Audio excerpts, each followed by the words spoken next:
Okay, so today we're going to talk about scales. And the first scale that we're going to do, also because next we'll be talking about practicing the Prelude and Fugue in C minor, number 2, BWV 847, from Well-tempered Clavier Book 1. So C minor is appropriate. We'll do 2 C minor scales, both the harmonic minor and the melodic minor, because both are applicable to this piece. But we'll also talk about scales in general, and we'll talk about ways of practicing scales.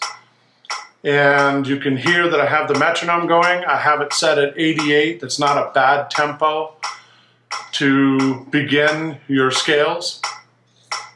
When you do the scales, you probably want to, if you don't already know your scales very well, you probably want to pick up a book, the Johann book for the virtuoso pianist, because it not only has exercises in it that are good exercises to practice, but it also has all of the scales and arpeggios in every key, and it has the proper fingerings for those. And those fingerings are universal, and every pianist must know those fingerings, and they don't change.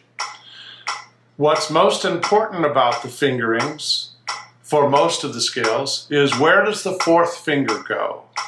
And that's what you're thinking about all of the time when you're playing and practicing scales, is where is my 4th finger? Because there's one and only note for the left hand where the 4th finger goes. And if your 4th finger is on any other note, you're making a mistake and you're going to run out of fingers.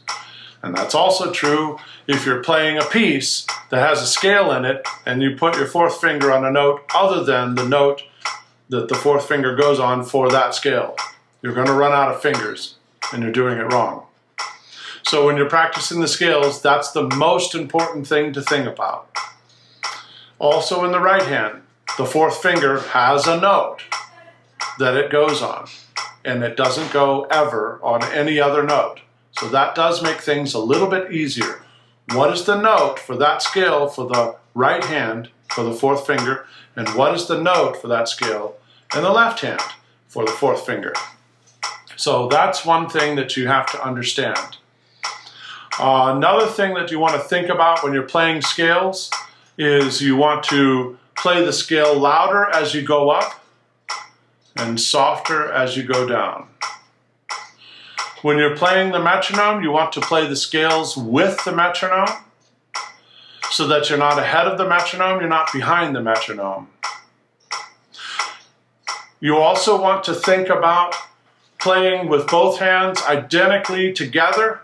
There shouldn't be an inch of daylight between the 2 hands. It shouldn't sound like one hand chasing the other. And another thing to think about is, during the course of playing the scale, you're going to be crossing your thumb underneath the 3rd finger. When you cross the thumb under the 3rd finger, the wrist shouldn't twist around or move. You should make the movement like this and very smoothly.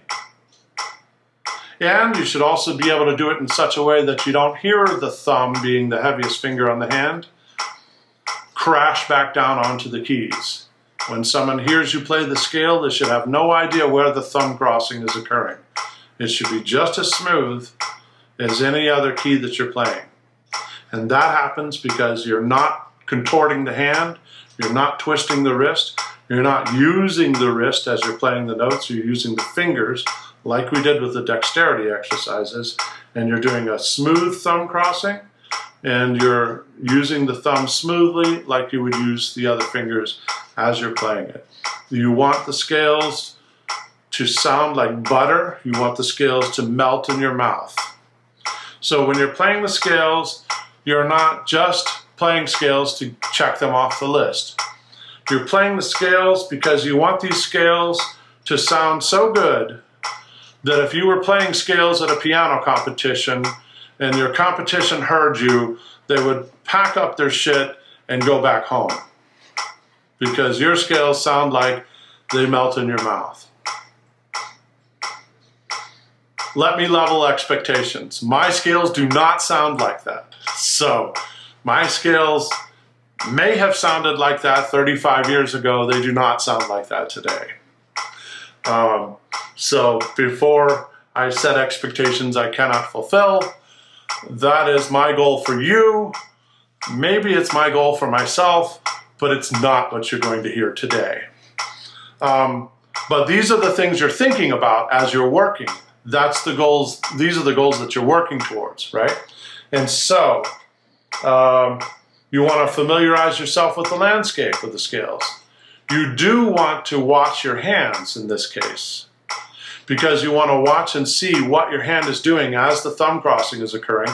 You also want to see where the fourth finger is coming up, and you want to make sure that fourth finger doesn't touch any note except for the note that the fourth finger belongs to for each hand. Now, for C minor in the right hand, that's the harmonic minor scale.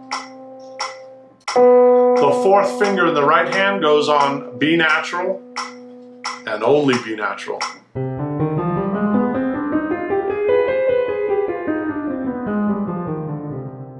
So B natural is the only permissible note for the fourth finger to touch with the right hand. In the left hand, the D is the only note in the left hand that the fourth finger should ever touch.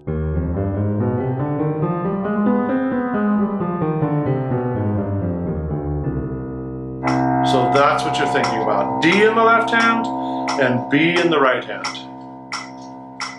Here's what we're going to do with this metronome, and this is nice because you don't have to change the metronome as you're working through the scale. What I'm going to start with is a pattern of 2. So I'll start like this.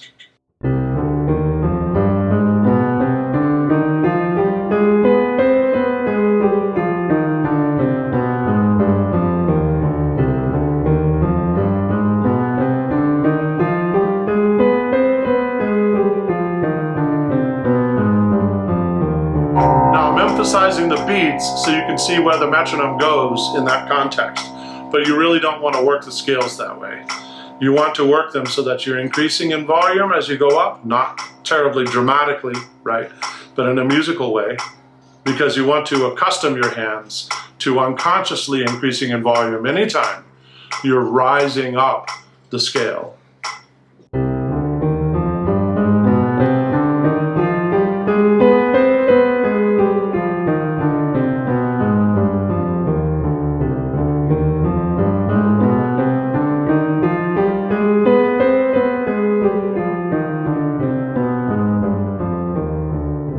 I hit 2 notes of one of those keys on the way up. Again, not permissible. You want to keep working until that never happens, all right?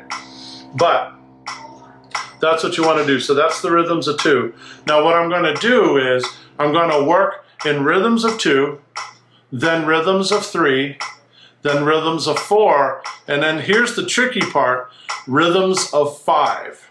And that's the fast part.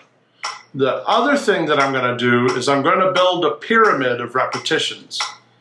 So at the slower speeds, I'll have more repetitions, but as I get to the rhythms of 5, I'll reduce the repetitions. The reason is because when I get to the rhythms of 5, I want to have more repetitions at slow practice than I want to have at fast practice. Because I'm more secure at the slow practice, and that's what I want to use to sort of push that behavior into the cerebellum.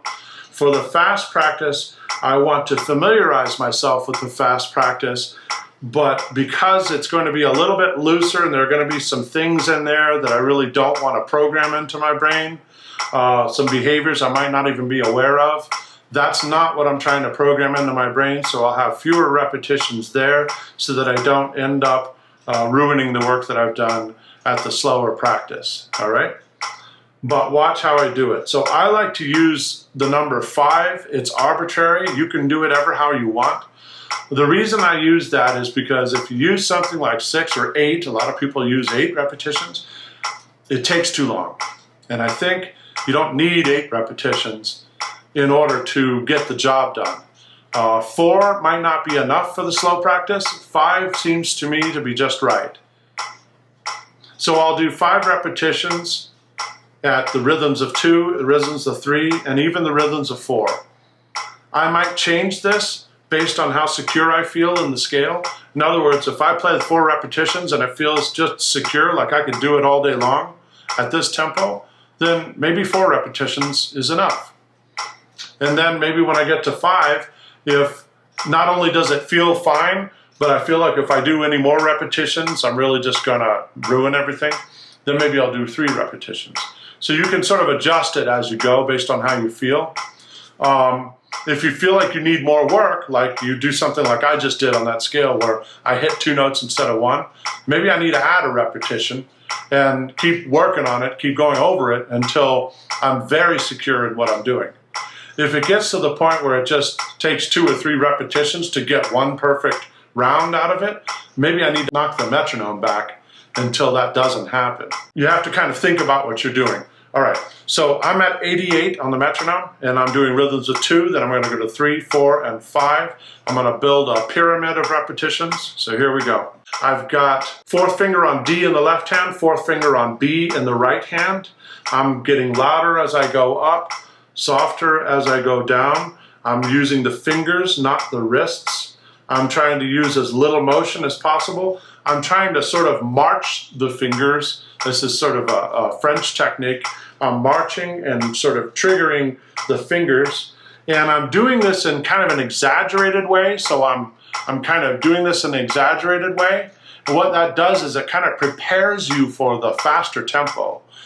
As you go faster, you do a little bit less of that and a little bit less exaggerated motion, and now you're just moving the fingers. What that exaggerated motion does is you're sort of moving the finger faster than you really need to move it for that tempo, but what you're doing is you're preparing that finger for the work it needs to do at that faster tempo, but you're taking advantage of the fact that you're kind of doing it in slow motion and you're getting it ready for that faster behavior. And again, that's part of the work in slow practice. We'll talk about slow practice in another video. All right, so let's focus again on the scales.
Okay, so what I did was I did the harmonic minor,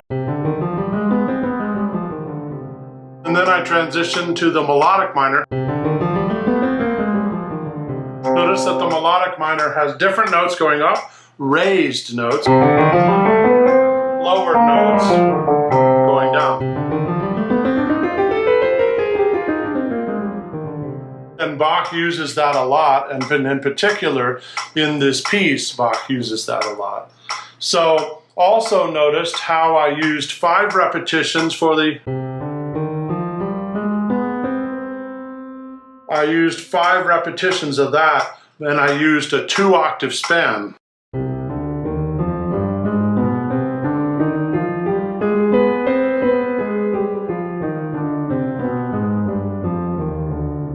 For the 3, I used a 3-octave span.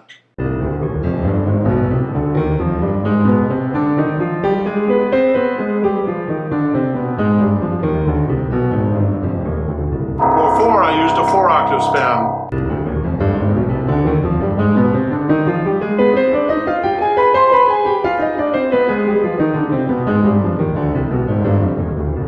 For 5, I used a 5-octave span.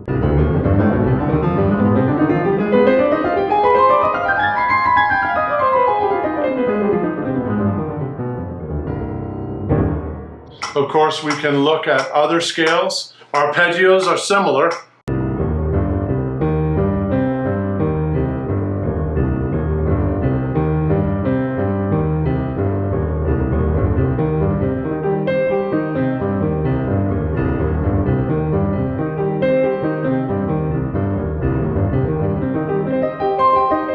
The reason I'm not emphasizing arpeggios is because you don't need them for this prelude.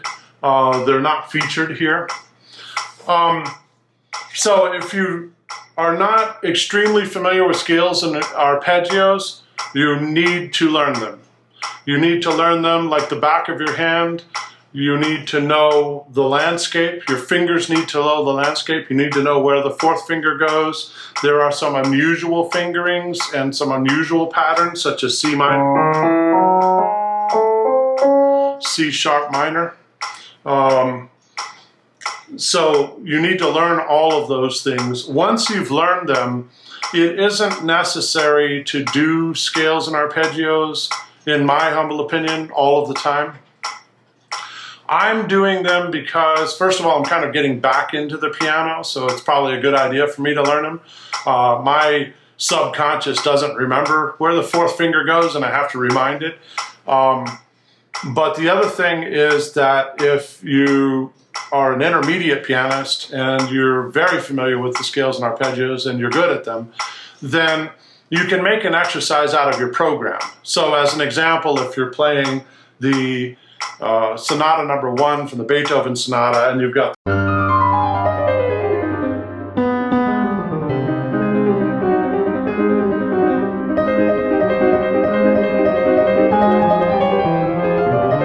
etc., but it starts off with the F minor scale.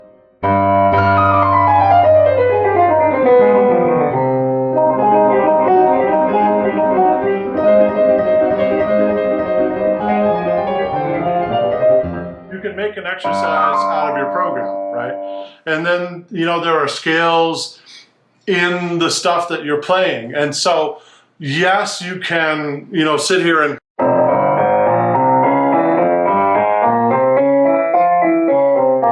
but that's artificial, right? This is the one you need to learn. That's the one that you need to learn. And so rather than doing something artificial, learn the actual scale that's in the music. So that's a more efficient way, I think, of learning the music. There isn't, in the prelude here, there isn't a scale per se. However, there is this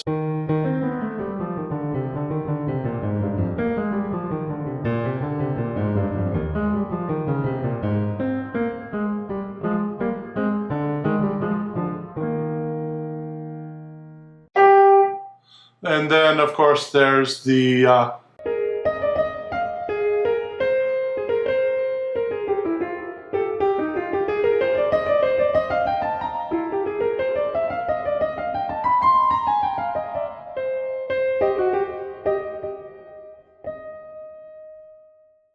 So there are a couple of things in the fugue that represent a scale, and these are things that you should probably focus on as well. So an alternative, instead of playing the scales, you could actually make a scale out of the music itself. So you could practice this as your warm-up.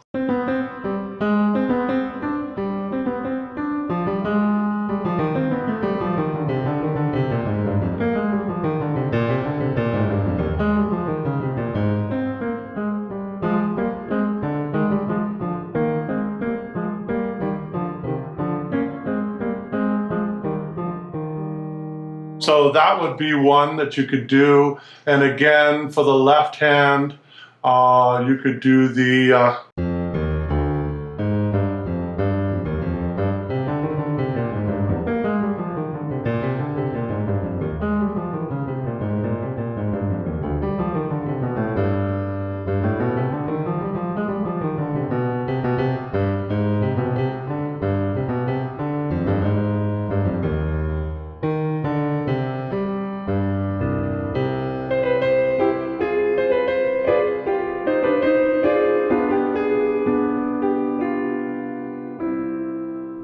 So that could be something that you could work on. You could also work on the...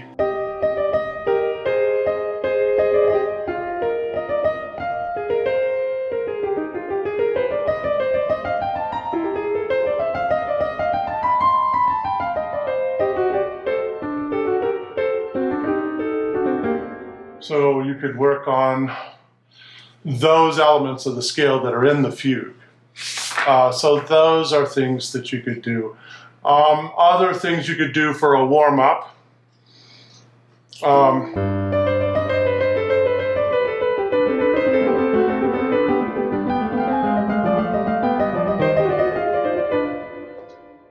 Anyway, so there are lots of things that you could do for a warm-up where you're actually making a warm-up out of your program.